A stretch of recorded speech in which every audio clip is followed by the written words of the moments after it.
Hello guys, welcome to our YouTube channel study with M.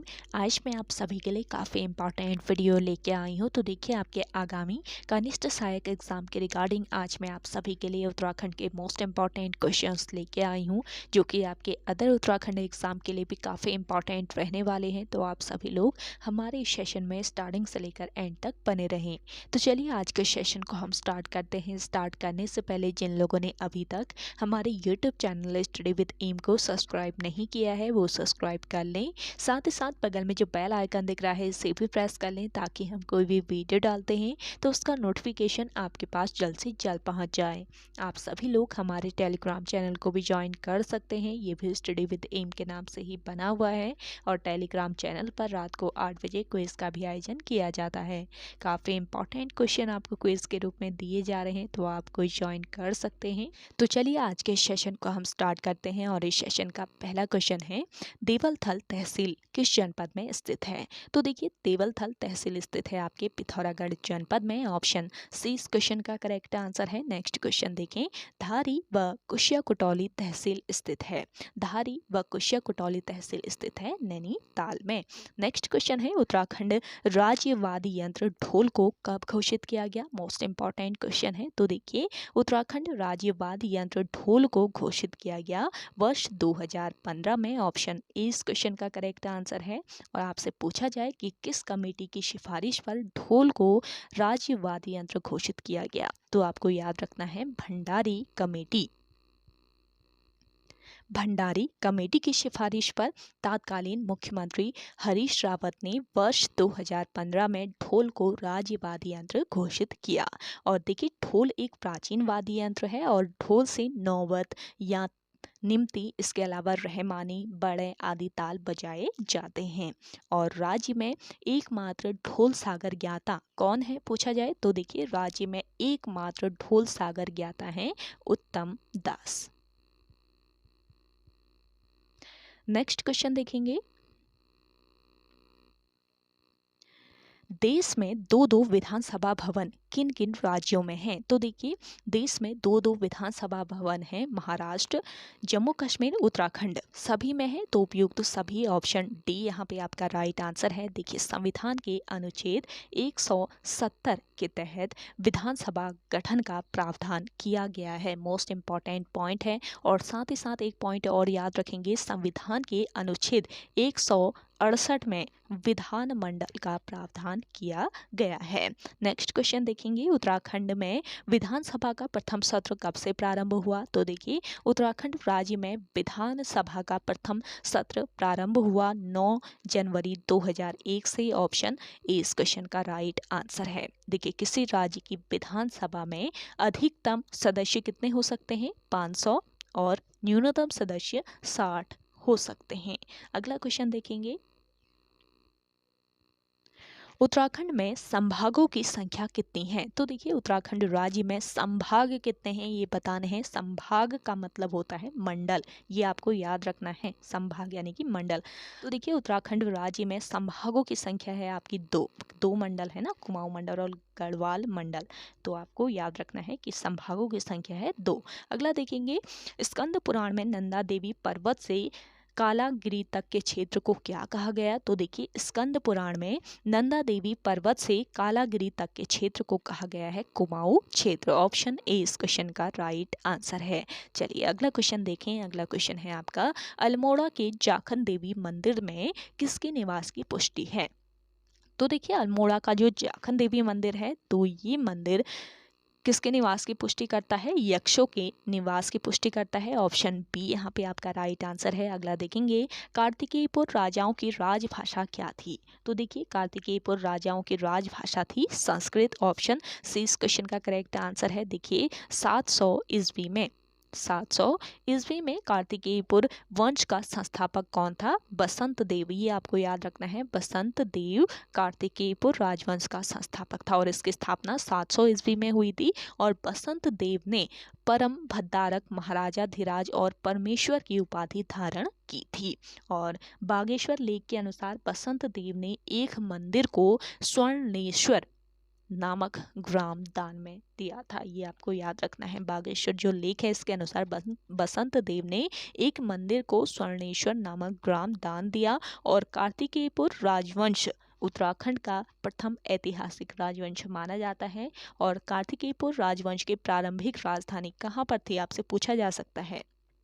तो कार्तिकेयपुर राजवंश की प्रारंभिक राजधानी जोशीमठ के दक्षिण में कार्तिकेयपुर नामक स्थान पर थी। अगला क्वेश्चन देखेंगे, सर्वाधिक प्रसिद्ध नाग मंदिर बेरी नाग मंदिर किस जनपद में स्थित है। तो देखिए सर्वाधिक प्रसिद्ध नाग मंदिर है बेरी नाग का मंदिर, और ये स्थित है आपके किस जनपद में, पिथौरागढ़ जनपद में। ऑप्शन बी यहाँ पे आपका राइट आंसर है। पिथौरागढ़ में बेरी नाग या बीनाग मंदिर इसे कहा जाता है, बीनाग मंदिर भी कहा जाता है बेरी नाग मंदिर को, और ये नाग देवता का प्रसिद्ध मंदिर है। नेक्स्ट क्वेश्चन देखेंगे, चंद वंश का अंतिम शासक कौन था। तो देखिए चंद वंश का अंतिम शासक था महेंद्र चंद। ऑप्शन बी यहाँ पे आपका राइट आंसर है। अंतिम चंद शासक महेंद्र चंद चंद वंश का 62वां शासक था। और देखिए 1790 ईस्वी में हवलबाग के साधारण युद्ध में महेंद्र चंद व लाल सिंह हार गए, और 1 फरवरी 1790 ईस्वी में अल्मोड़ा पर गोरखों का कब्जा हो गया था। और ये आपको याद रखना है, इंपॉर्टेंट पॉइंट है। अल्मोड़ा पर गोरखों का कब्जा कब हुआ, 1790 ईस्वी में। अगला क्वेश्चन देखेंगे, लाखा मंडल किन दो नदियों के संगम पर स्थित है। तो देखिए लाखा मंडल जो है ये यमुना व रिखनाड़ नदियों के संगम पर स्थित है। ऑप्शन बी इस क्वेश्चन का राइट आंसर है। देखिए लाखा मंडल देहरादून के जौन सार क्षेत्र में स्थित है। यहाँ मूर्तियों का भंडार है। और लाखा मंडल यमुना व रिखनाड़ नदी के संगम पर स्थित है। महाभारत काल में बना लाक्षागृह भी कहाँ पर स्थित है, लाखा मंडल में ही स्थित है। अगला देखेंगे, गोल आकृति वाला ताल कौन सा है। तो देखिए गोल आकृति वाला ताल है कौन सा ताल, झिलमिल ताल। ऑप्शन डी यहाँ पे आपका राइट आंसर है। और झिलमिल ताल ये किस जनपद में स्थित है, चंपावत जनपद में। झिलमिल ताल चंपावत के टनकपुर ब्रह्मदेव से लगभग 5 किलोमीटर की दूरी पर स्थित है। और इस ताल की परिधि लगभग 2 किलोमीटर है।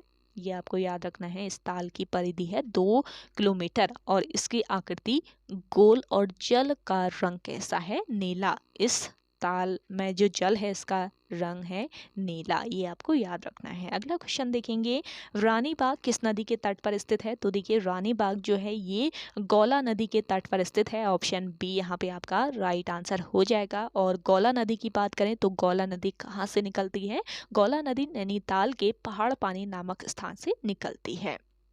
और रानी बाग जो है इसका पुराना नाम आपसे पूछा जा सकता है। रानी बाग का पुराना नाम था क्या, चित्रशिला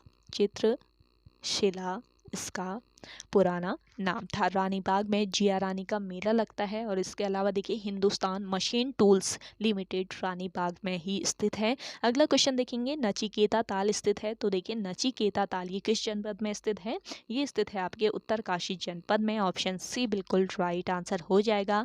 नचिकेता ताल उत्तरकाशी के चौरंगी खाल में है। ये आपको याद रखना है, उत्तरकाशी जनपद के कहाँ पर स्थित है, चौरंगी खाल में।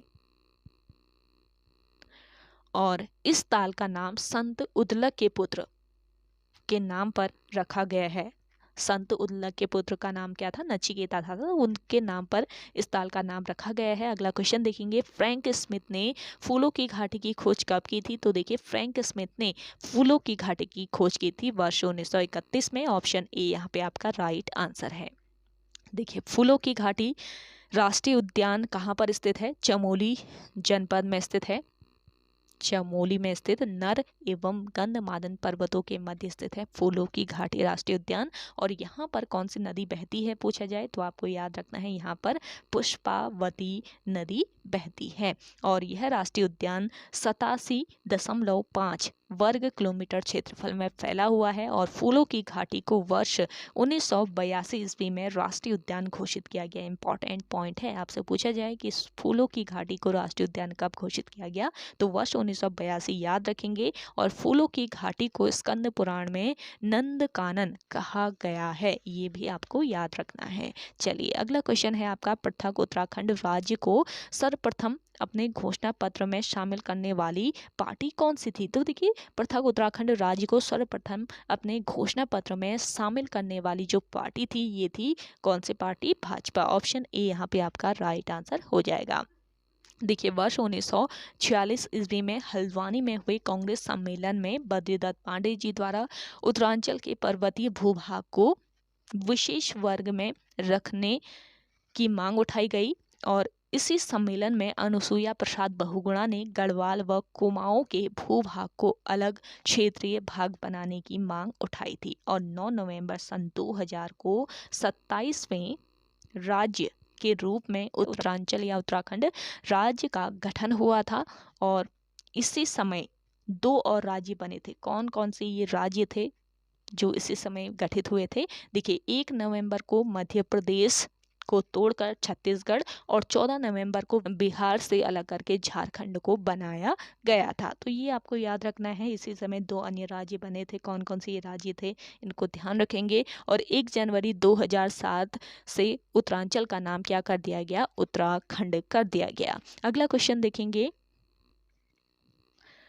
उत्तराखंड से लगे राज्यों की संख्या कितनी है। तो देखिए उत्तराखंड से लगे कितने राज्य हैं, 2 राज्य हैं। तो ऑप्शन बी इस क्वेश्चन का राइट आंसर है। अगला देखेंगे, राज्य का कौन सा जनपद है जिसे 2 देश स्पर्श करते हैं। तो ये जनपद है पिथौरागढ़ जनपद, जिसे 2 देश कौन कौन से, एक तो हो गया आपका नेपाल, दूसरा कौन सा, चीन का तिब्बत भी स्पर्श करता है पिथौरागढ़ को। तो ये आपको याद रखना है, 2 देश स्पर्श करते हैं पिथौरागढ़ को। अगला क्वेश्चन है, उत्तराखंड में सबसे अधिक ऊंचाई वाली पर्वत चोटियां किस जिले में है। तो देखिए उत्तराखंड में सबसे अधिक ऊंचाई वाली जो पर्वत चोटियां हैं ये है आपके कहाँ पर, चमोली में। ऑप्शन सी यहाँ पे आपका राइट आंसर हो जाएगा। देखिए राज्य में अधिकांश पर्वत चोटियां चमोली जिले में ही स्थित हैं और राज्य की सबसे ऊंची चोटी कौन सी है, नंदा देवी। ये आपको याद रखना है, नंदा देवी जो है ये राज्य की सबसे ऊंची चोटी है और नंदा देवी की हाइट कितनी है, 7817 मीटर।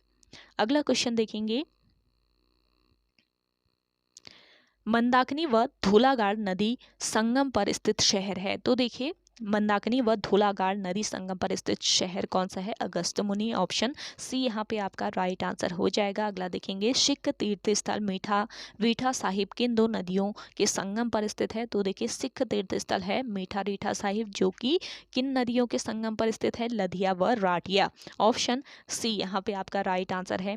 रीठा साहिब किस जनपद में स्थित है, चंपावत जनपद में स्थित है और ये गुरु नानक की तप स्थली है, यानी कि गुरु नानक ने यहाँ पे तपस्या की थी। रीठा साहिब लधिया व राटिया नदी के संगम पर स्थित है और रीठा साहिब के गुरुद्वारे का निर्माण कब हुआ था, वर्ष 1960 ईस्वी में हुआ था। अगला क्वेश्चन देखेंगे, उत्तराखंड में वास्तु तथा मूर्तिकला क्षेत्र में स्वर्णकाल किस वंश के समय माना जाता है। तो देखिए उत्तराखंड में वास्तु तथा मूर्तिकला क्षेत्र में स्वर्णकाल माना जाता है किस वंश के समय, कार्तिकेयपुर राजवंश के समय को। ऑप्शन ए बिल्कुल राइट आंसर है। अगला देखेंगे, किस किले को फोर्ट मोयरा कहा जाता है। देखिए फोर्ट मोयरा कहा जाता है लाल मंडी किले को। ऑप्शन ए यहाँ पे आपका राइट आंसर हो जाएगा। लाल मंडी किला किस जनपद में स्थित है, अल्मोड़ा जनपद में स्थित है।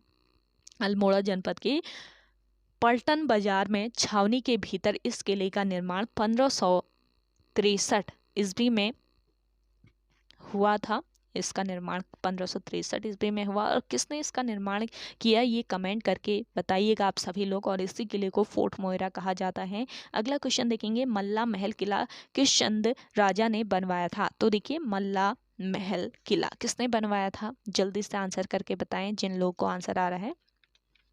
मल्ला महल किला, कमेंट करके बताइएगा इसका आंसर। मल्ला महल किला किस चंद राजा ने बनवाया था। अगला देखेंगे, आज़ाद हिंद फौज में वीरता दिखाते हुए कितने गढ़वाली सैनिक शहीद हुए थे। तो देखिए, आज़ाद हिंद फौज में वीरता दिखाते हुए 800 सैनिक शहीद हो गए थे। ऑप्शन ए यहाँ पे आपका राइट आंसर है। आज़ाद हिंद फौज का गठन कब किया गया, पूछा जा सकता है। आज़ाद हिंद फौज का गठन हुआ वर्ष 1941 ईस्वी में। और देखिए, आज़ाद हिंद फौज का गठन किसने किया था, ये भी पूछा जा सकता है। तो कैप्टन मोहन सिंह ने आज़ाद हिंद फौज का गठन किया था। अगला क्वेश्चन है, नेताजी सुभाष चंद्र बोस ने किसे अपना निजी सहायक बनाया था। तो देखिए, नेताजी सुभाष चंद्र बोस ने अपना निजी सहायक बनाया था किसे, बुद्धि सिंह रावत को। ऑप्शन ए बिल्कुल राइट आंसर है। अगला देखेंगे, अल्मोड़ा अखबार किस भाषा का था। देखिए, अल्मोड़ा अखबार जो था ये था कुमाऊनी भाषा का। ऑप्शन सी बिल्कुल राइट आंसर है। देखिए, वर्ष 1871 ईस्वी में अल्मोड़ा अखबार का प्रकाशन शुरू हुआ और अल्मोड़ा अखबार के प्रथम संपादक कौन थे, बुद्धि वल्लभ पंत थे। और अल्मोड़ा अखबार अंग्रेजी पत्र पायनियर का समकालीन था। अंग्रेजी पत्र पायनियर जो था ना, इसका समकालीन था ये अल्मोड़ा अखबार। और वर्ष 1913 ईस्वी में अल्मोड़ा अखबार के संपादक कौन बने, बद्रीदत्त पांडे। अगला क्वेश्चन है आपका, वर्ष 1914 ईस्वी में होम रूल लीग के संस्थापक कौन थे। वर्ष 1914 ईस्वी में होम रूल लीग की स्थापना हुई और इसके संस्थापक कौन थे, विक्टर मोहन जोशी, बद्रीदत्त पांडे, चिरंजीव लाल सभी थे। तो उपयुक्त सभी, ऑप्शन डी यहाँ पे आपका राइट आंसर है। आप सभी को आज का ये सेशन पसंद आ रहा है, जल्दी से आप सभी लोग लाइक कर लें। जिन लोगों ने अभी भी हमारे YouTube channel study with M को सब्सक्राइब नहीं किया है वो सब्सक्राइब कर लीजिए।